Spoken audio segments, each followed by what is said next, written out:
자, 오늘 본문은 창세기 35장 1절입니다. 34장이 아직 안 끝났지만 제가 야곱이 이 세겜의 디나 강간 사건과 관련돼서 타협한다는 문맥 속에서 1절 얘기를 먼저 끌어대고 나머지 44장 뒷부분을 돋보겠습니다.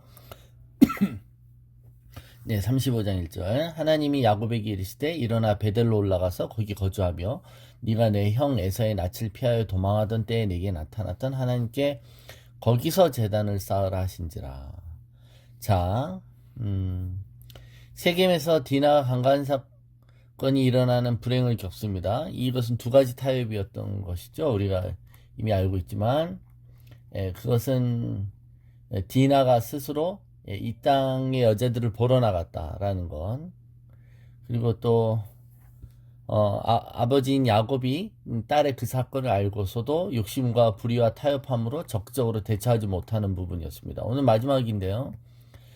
그것은 또 이 이전에 이 모든 것의 원인이 될 수 있었던 근본적인 타협이 있었다는 문제입니다. 창세기 33장 18절부터 20절에 보면 야곱이 형 에서와 화해를 한 후에 이 구절들이 있었죠. 제가 읽으면 야곱이 밧단 아람에서부터 평안히 가나안 땅 세겜 성읍에 이르러 그 성읍 앞에 장막을 치고 그가 장막을 친 밭을 세겜의 아버지 하몰의 아들들의 손에서 베크시타에 샀으며 거기서 제단을 쌓고 그 이름을 엘엘로 이스라엘이라 불렀더라. 야곱은 형이 같이 가자고 하는 그 초청을 거부하고 나서 가나안 땅에 남습니다. 그리고는 세겜에서 제단을 쌓고 하나님을 예배하죠. 그렇죠? 그러니까 여러분, 야곱이 하나님께 예배 드리는 행위가 잘못됐다는 게 아니라 그는 이 세겜이 그가 최종적으로 가야 할 곳은 아니었다는 겁니다. 그는 원래 하나님과 언약으로 했던 자기가 했던 그 베델로 갔어야 되는 것이죠. 베델에서 하나님께 언약했잖아요. 내가 이곳에 돌아오게 되면. 그런데 이제 세겜에서 땅을 사고 그곳에서 머무르게 된 것입니다. 그리고 그 세겜 땅에서 정착하기 위해서 노력했다는 거예요.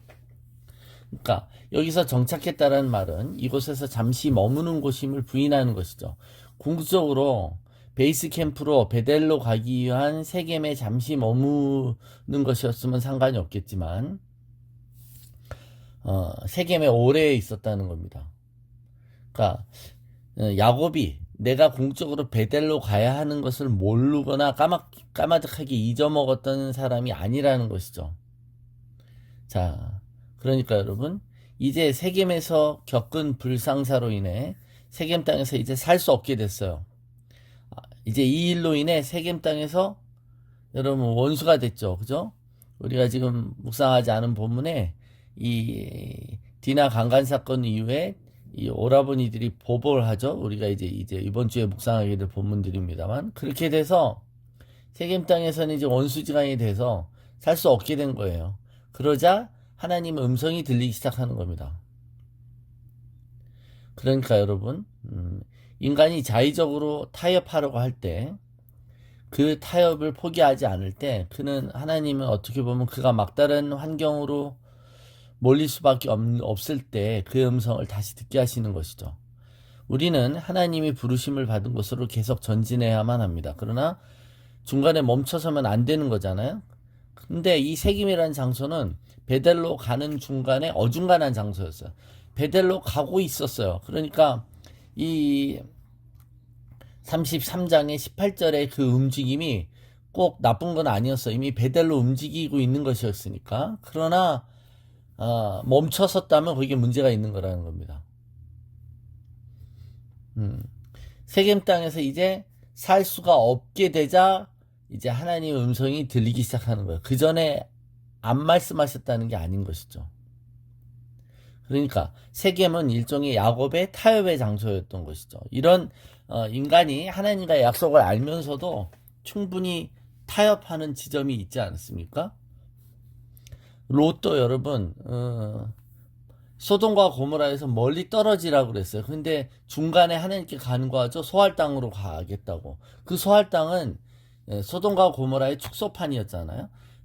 멀리 떨어지라고 하면 멀리 떨어져야 되는데 그냥 어중간한 것에 약간 간을 보는 것입니다.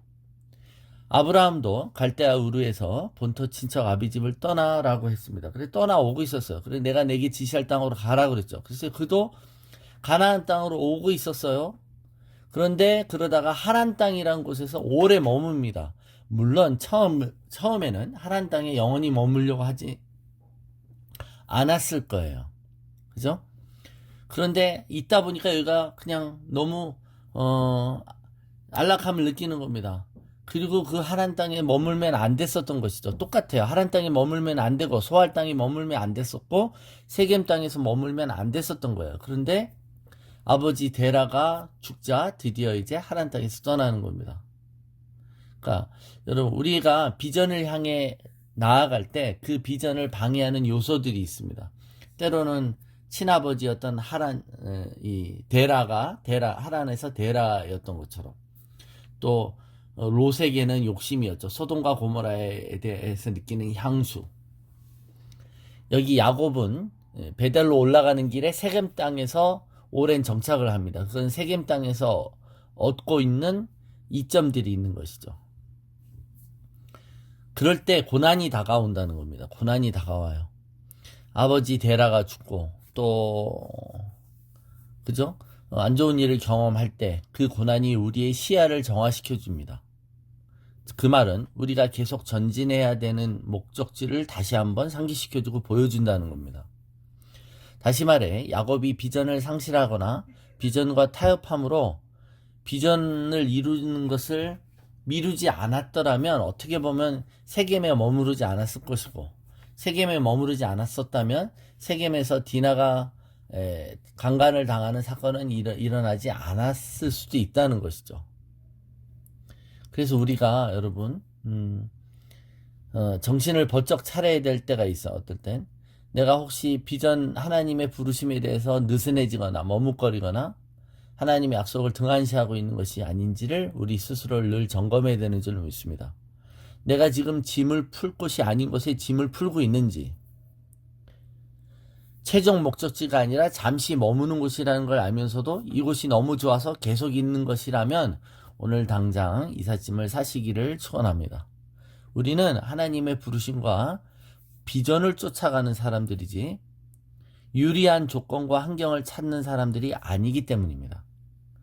그래서 우리 자신에게 정직하게 물어봐야죠. 나는 지금 비전과 부르심을 쫓아가고 있는지 아니면 유리한 조건과 환경을 쫓아가는 것인지를.